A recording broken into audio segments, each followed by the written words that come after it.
Hey friends, welcome back to my channel. So glad you could join me again. My name is Vicki-Lynne and I have a great starch solution meal prep for you. As you can tell, I had some technical difficulties and the volume did not, my mic was not working. So I'm actually going to do just a quick little voiceover and keep this actually short and sweet for you. So of course, with any starch solution meal prep, and this one is for maximum weight loss, because everybody wants maximum weight loss, we are going to start with our trusty Instant Pot and some potatoes. I am using russet potatoes here. These are my favorites. I love cooking these in the Instant Pot, especially for making fries, and that is one of my favorite things to do in my air fryer. No oil is necessary, and they make a great side for my 50-50 plate, which is what we want to do for maximum weight loss. So the next thing we're going to do, once we get that in our Instant Pot, we get that set and we forget it, we're going to move on to my favorite hash brown cheesy casserole. And this is just a couple of ingredients. It's a bag of hash browns, some frozen or fresh broccoli, our cheese sauce, and I'm going to be adding some rice cauliflower. I like to bulk up the non-starchy. You can leave it out if you don't want to. You actually don't even taste the cauliflower in this. It's actually wonderful, but it does bulk up your non-starchy, so this actually will turn out to be more of a 50-50 dish altogether. And it's super simple. We're going to dump everything into a bowl. And had I had some more broccoli, I probably would have added it because broccoli is one of my favorites. And again, it's super simple. I do let a lot of my frozen veggies when I make this kind of come, just let it thaw a little bit on the counter before I make this. It just makes stirring it and preparing it a little bit easier. You're going to want to preheat your oven to about 375.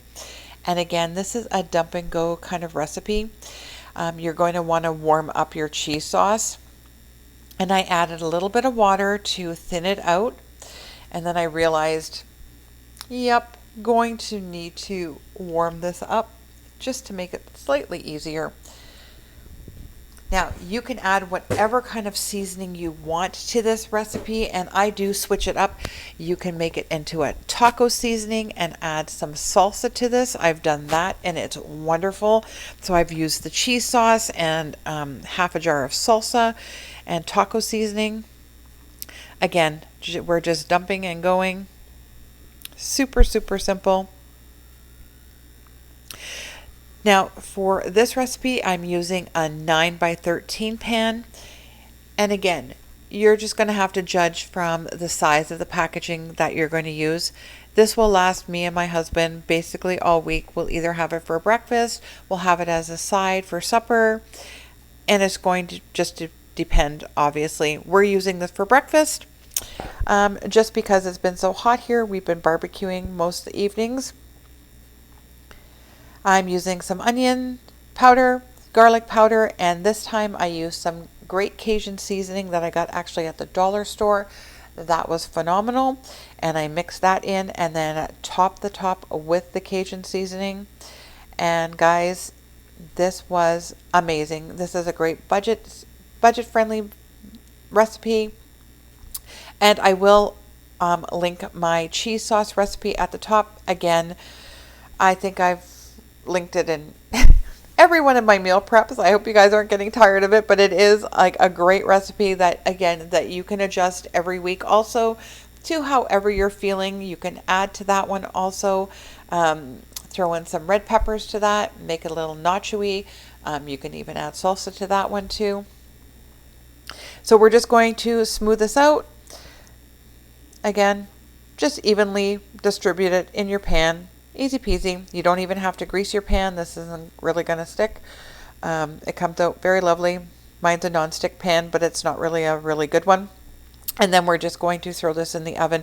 We're going to bake it until it's brown. I like my potatoes to be crunchy, like a little brown and crunchy. That's how I like it. I hope that's the way you like it too. And then we're just going to top it off.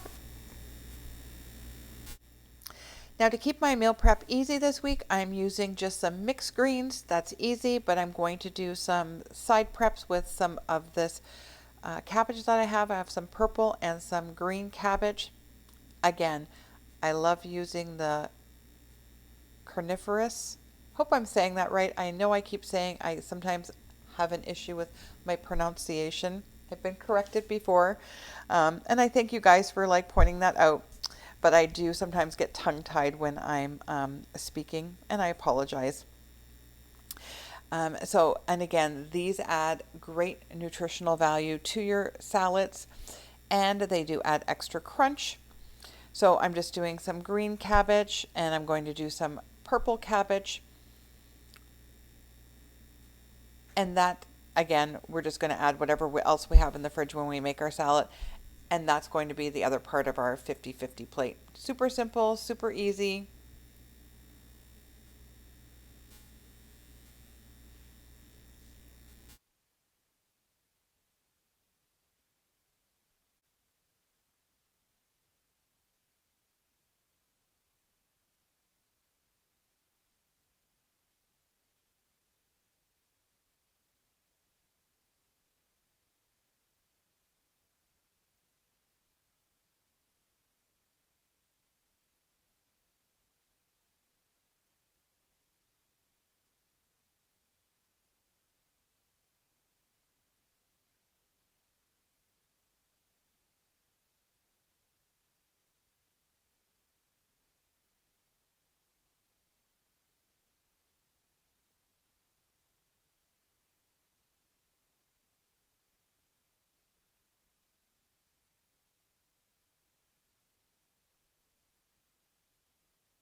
The last thing we're going to do in this meal prep today is I'm going to do some sauteed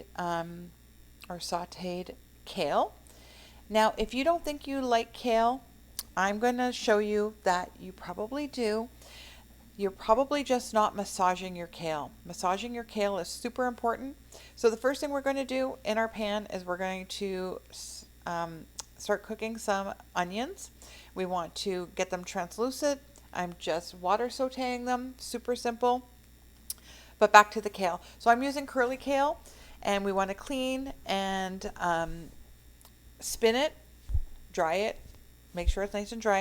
I'm going to be adding some garlic because I love this to have garlic. And fresh lemon juice is also great with kale. But you want to get back to massaging your kale. Massaging the kale will break down the fibers. So I know some people have issues with carnivorous vegetables that they're a little harder to digest. So the important part with that is to start out small and not consume large amounts, and to make sure that you're really chewing your veggies. That is very important. Take your time, chew your veggies. You want to make sure your mouth is macerating them properly and chewing them down. That's the first step. And the second is, especially with kale, you want to make sure that you're massaging it. You want to break down those fibers with your hands, and that's actually going to really help you be able to digest it, and it's actually going to make it more palatable and actually taste better. So try it with just like massaging your kale, whether you're eating it as a raw salad or even cooking it. I always massage my kale, especially even when I cook it. It does change the way it tastes and the flavor. So we're just sauteing our kale, a little bit of water just to make sure that it doesn't dry out. And this is only going to take a few seconds to do. It's super simple, super easy, and that's going to be done in literally minutes on the stove. And that's the last part of that's going to be one of our sides also for our 50-50 plates. And again, the starch solution is so simple to do, guys, so easy, very nutritious, high density, going to fill you up, keep you full. And here you go. This is just what we've prepped for today. took less than an hour. I've done some celery and carrot sticks. Probably going to have that with hummus or just as snacks. We have our cabbage done. Our potatoes are done from our Instant Pot. Our casserole is out of the oven. We're just using our salad greens. We're taking the help where we can just to keep it simple. If you're busy, keep it simple. And our kale. Hope you have enjoyed this meal prep. And thanks for sticking with me with these technical difficulties. I always enjoy bringing these to you. I hope you're doing well. Don't forget, leave me some comments down below, and we'll see you in the next one.